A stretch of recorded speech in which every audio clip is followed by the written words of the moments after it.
Storage of information is mostly magnetic.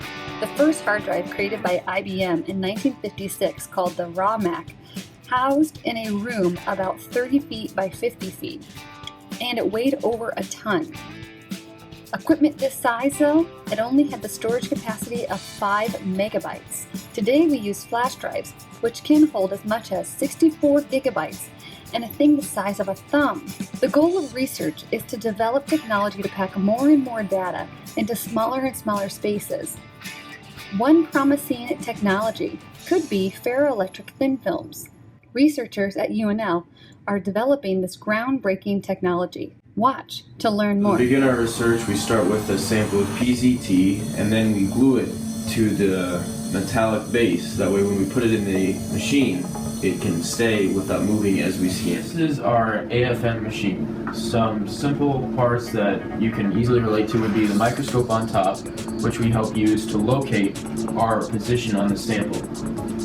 Inside of here, we have a magnet to hold our sample so that we can put it on metal slides and then set it down and it won't slide around. On top of that, we have the tip holder with a tip, then scans over the surface and can pick up motion by bending.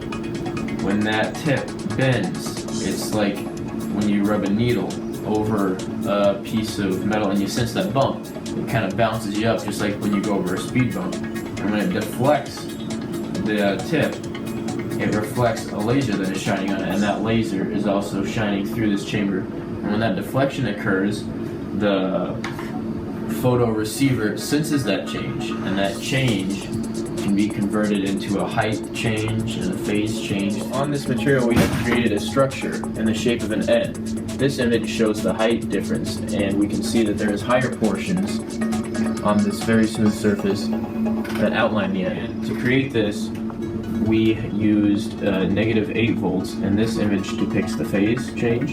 So you can see the background has a polarization that is pulled down, and we wrote over the N in a -8, which created a pull up, and this image shows that change. So we can do reading, we can do writing, and we can do erase.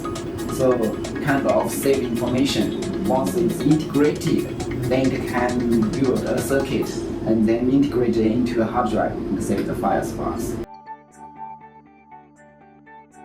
There are several groups in the world is working on this, have this technique to work to polarize the polarization of the material exactly on the device.